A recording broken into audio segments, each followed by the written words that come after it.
જીરાનું ખૂબ મોટા પ્રમાણમાં વાવેતર થયું છે।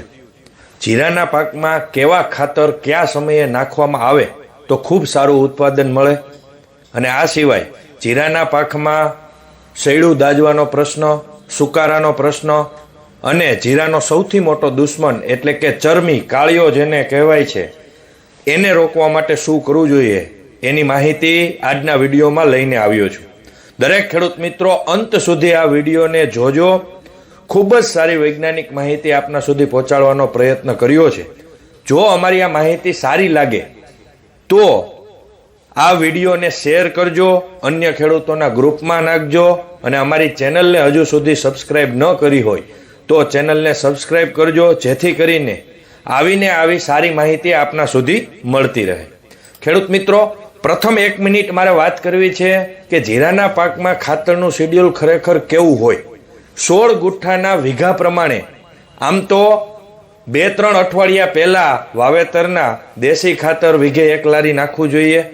જો ગળો એટલે કે મોલોનો ઉપદ્રવ વધુ રહેતો હોય તો દેશી ખાતર થોડું ઘટાડીને એની જગ્યાએ દિવેલી અથવા બીજો કોઈ ખોળ, લીંબોળીનો ખોળ એ વીઘે 25 થી 30 કિલો આપવો જોઈએ। ખેડૂત મિત્રો, આ દિવેલીનો ખોળ નાખવાના મુખ્ય 2 ફાયદાઓ છે। એક તો તેલની ટકાવારી વધારવા માટે ખૂબ ઉપયોગી છે અને બીજું મોલો એટલે કે ગળાના નિયંત્રણ માટે પણ એ ખૂબ જ ઉપયોગી થાય છે। ખેડૂત મિત્રો, પાયામાં જીરાના પાકમાં કયા ખાતરો નાખવા જોઈએ તો 16 ગુઠ્ઠા પ્રમાણે વાત કરીએ તો પોટાશ 5 કિલો ફરજિયાત। ખેડૂત મિત્રો, જનરલી કોઈ ખેડૂત મિત્રો હાલના સમયમાં જીરાના પાકમાં પોટાશનો ઉપયોગ બહુ કરતા નથી, પણ પોટાશ એ ખૂબ અગત્યનું પોષક તત્વ છે જે છોડના દાણા બને છે એ દાણાની ગુણવત્તા ખૂબ સારી રહે, છોડને તણાવથી દૂર રાખે। જીરાનો પાક આમ તો વાતાવરણ આધારિત હોય છે, તો આ વાતાવરણના બદલાવ સામે જીરું ટકી રહે એના માટે પણ પોટાશ ખૂબ સારું કામ કરે છે। અને બીજી પાયાના ખાતરની વાત કરીએ તો ડીએપી 15 થી 20 કિલો અને યુરિયા 2 કિલો, અથવા તો જો ડીએપી ન મળ્યું હોય તો યુરિયા 5 કિલો અથવા સિંગલ સુપર ફોસ્ફેટ 30 કિલો આ 16 ગુઠ્ઠાના વીઘા પ્રમાણે આપવું જોઈએ। સિંગલ સુપર ફોસ્ફેટ નાખવાથી એક બીજો ફાયદો થાય છે, એ ફાયદો છે એમાં સલ્ફર અને કેલ્શિયમ આ બંને તત્વો પણ આવેલા હોય છે અને સલ્ફર છે એ મુખ્યત્વે આવા મસાલા પાકોમાં એની ક્વોલિટી સુધારવા માટે અને તેલની ટકાવારી વધારવા માટે ખૂબ સારું કામ કરતું હોય છે। બીજું મારે ખેડૂત મિત્રોનું ધ્યાન દોરવું છે, આ વખતે તો વાવેતર થઈ ગયું છે, જો તમે આ ખાતરો વાવેતરની સાથે ન આપતા હોય અને પહેલા આપી દેતા હોય તો એવું ક્યારેય જીરાના પાકમાં ન કરવું જોઈએ, કારણ કે જીરાના મૂળ નાના હોય અને ઉપરથી પાન નાના હોય એટલે એ મૂળ ડીએપી જેવા ખાતર સુધી ન પહોંચે તો એ ખાતર જમીનમાં એમનેમ પડ્યા રહે છે, એનો કોઈ ઉપયોગ થતો નથી। તો દરેક ખેડૂત મિત્રોએ જીરાના વાવેતરની સાથે સાથે જ આ ડીએપી, યુરિયા અથવા તો યુરિયા અને એસએસપી જે ખાતર આપને પસંદ હોય એ આપણે જે બિયારણ વાવી છે એનાથી 4 સેન્ટીમીટર દૂર સુધી જ રહે એ રીતે જ એની સાથે વાવેતર કરવું જોઈએ, જેથી કરીને એના મૂળ નાના હોવા છતાં એ ખાતરનો સંપૂર્ણ ઉપયોગ કરી શકે। ખેડૂત મિત્રો, આટલું ખાસ સમજીએ, ક્યારેય પણ વધુ પડતા નાઇટ્રોજન યુક્ત ખાતરો પાકને આપવા જોઈએ નહીં। જીરાના પાકમાં જો તમે વધારે પડતું યુરિયા, વધારે પડતું એમોનિયા કે બીજા જેમાં નાઇટ્રોજન આવતું હોય એવા ખાતરો આપશો તો એની વાનસ્પતિક વૃદ્ધિ વધુ થશે, એનો વિકાસ વધુ થઈ જાય તો રોગ વધુ ફેલાય છે, ગ્રીનરી વધુ હશે તો પણ રોગ વધુ ફેલાય છે। તો આ બાબત દરેક ખેડૂત મિત્રોએ ખાસ યાદ રાખવી જોઈએ। પૂરતી ખાતરની વાત કરીએ તો પાયાના ખાતરમાં તો આપણે ડીએપી, યુરિયા અથવા તો સિંગલ સુપર ફોસ્ફેટ અને યુરિયા આપી દીધી, પણ પૂરતી ખાતર તરીકે 25 થી 30 દિવસનું જીરું થાય ત્યારે ખાસ દરેક ખેડૂત મિત્રોએ જીરાનું વાવેતર કરેલું હોય તો સ્ટાર પ્રોટેક અને સ્ટાર એનપીકે 1 એકરે 250 ગ્રામ પ્રમાણે આપી દેવું।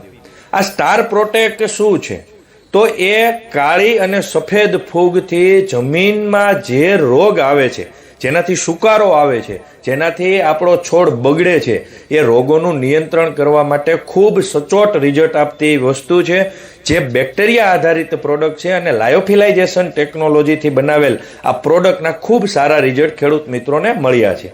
એવી જ રીતે સ્ટાર એનપીકે સ્ટાર એનપીકે છે એ આપણી જમીનમાં અલભ્ય સ્વરૂપમાં રહેલા નાઇટ્રોજન, ફોસ્ફરસ અને પોટાશ કે જેને મુખ્ય તત્વો કહી શકાય, એ મુખ્ય તત્વોને અલભ્ય સ્વરૂપમાંથી લભ્ય સ્વરૂપમાં ફેરવી અને છોડ સુધી પહોંચાડે છે, જેથી કરીને આપણું જીરું વિકાસની અવસ્થાએ પોષણનો અભાવ ન રહે અને એને સારામાં સારું પોષણ મળી રહે તો છોડ તંદુરસ્ત થાય. જો છોડ તંદુરસ્ત હશે તો જ છોડને રોગથી દૂર રાખી શકીશું. બાકી છોડને રોગથી દૂર રાખવો એ પણ જીરાના પાકમાં એક ખૂબ મોટો પ્રશ્ન છે.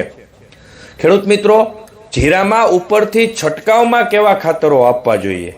ઉત્પાદનનો આધાર સપ્રમાણ પોષણ ઉપર રહેલો છે. જો એને વધારે પડતું ખાતર આપી દેવામાં આવશે તો પણ એની આડઅસર થશે, આપણી જમીન બગડશે. જો એને પૂરતું ખાતર આપવામાં નહીં આવે અથવા તો યોગ્ય અવસ્થાએ આપવામાં નહીં આવે તો પણ જીરાના પાકમાં ખૂબ સેન્સિટિવ પાક હોવાથી એનું આપણને જોઈએ એવું રિઝલ્ટ મળશે નહીં. તો વિકાસની અવસ્થાએ એટલે કે જીરું ઉગીને બહાર નીકળે અને તમે જ્યારે પ્રથમ છંટકાવ કોઈ થ્રિપ્સની દવા છે, કોઈ ફૂગનાશક છે, એ દવાનો છંટકાવ કરતા હોય તો સાથે વોટર સોલ્યુબલ ખાતર 19-19-19 કે જેમાં નાઇટ્રોજન, ફોસ્ફરસ અને પોટાશ તત્વો સપ્રમાણ આવેલા છે એનો છંટકાવ પ્રતિ પંપ 70 થી 80 ગ્રામ નાખી અને અવશ્ય કરવો જોઈએ, જેથી કરીને આપણા જીરાની વિકાસની અવસ્થાએ એને ખૂબ સારો વિકાસ કરવામાં એને પૂરતું પોષણ મળી રહે અને એનો તંદુરસ્ત વિકાસ થાય.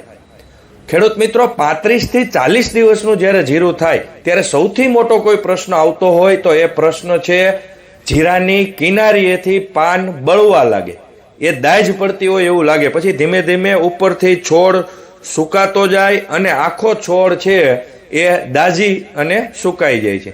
તો ખેડૂત મિત્રો, આ 35 થી 40 દિવસે જીરાની કિનારીઓ બળતી અને દાજતી હોય ત્યારે કોઈ પણ સારા ફૂગનાશકની સાથે વર્ડાન્ટ પ્લસનો છંટકાવ 25 ગ્રામ પ્રતિ પંપ પ્રમાણે કરવો જોઈએ.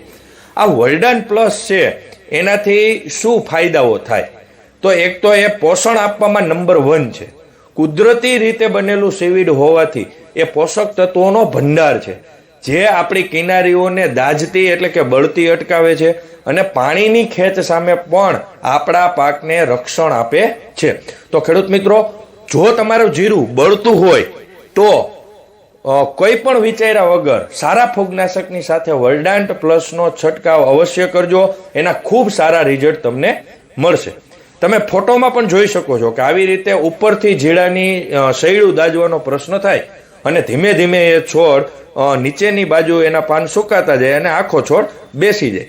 તો આવું તમારા ખેતરમાં કદાચ ન થતું હોય તો પણ એક વખત પૂરતા પોષણ માટે સારા ફૂગનાશકની સાથે વર્ડાન્ટ પ્લસનો ઉપયોગ અવશ્ય કરવો જોઈએ, જેનાથી છોડને જોઈએ છે એટલા પ્રમાણમાં સારા પોષક તત્વો મળી રહે છે અને એને પોષણની કોઈ કમી રહેતી નથી. જીરાનો સૌથી મોટો દુશ્મન કહેવાતો હોય તો એ છે કાળિયો એટલે કે ચરમી. આ ચરમો છે એ જમીનજન્ય અને બીજજન્ય ફૂગથી થાય છે. શરૂઆતમાં પાન ઉપર કથ્થઈ ભૂરા રંગના ટપકા પડે, પછી આખા પાન ભૂરા રંગમાં ફેરવાઈ જાય. ઘણીવાર ડાળીઓ ઉપર આના ડાઘ પડે અને છેલ્લે પાન અને ડાળીઓ સાથે આખો છોડ સુકાઈ જાય છે.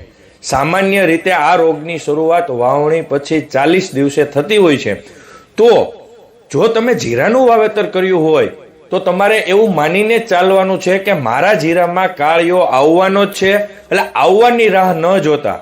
એવું કહેવાય છે કે રોગ આવે પછી એની સારવાર કરીએ તો એ પણ એ કંઈક ને કંઈક નુકસાન કરીને તો જાય.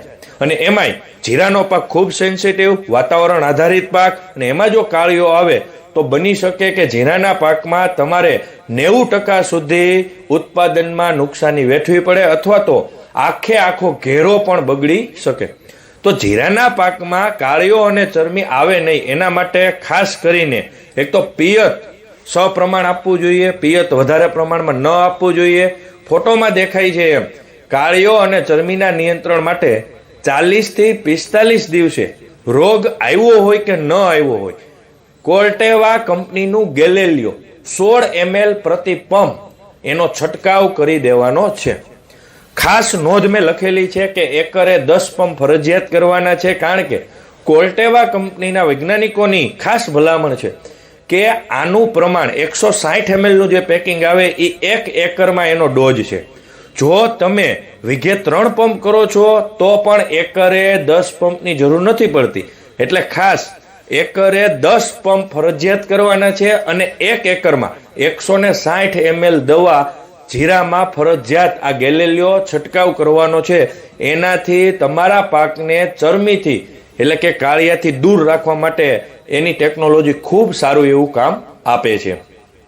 ખેડૂત મિત્રો, વધુ ઉત્પાદન માટે ગેલેલિયોની સાથે વર્લ્ડાન્ટ એને અવશ્ય આપવાનું છે.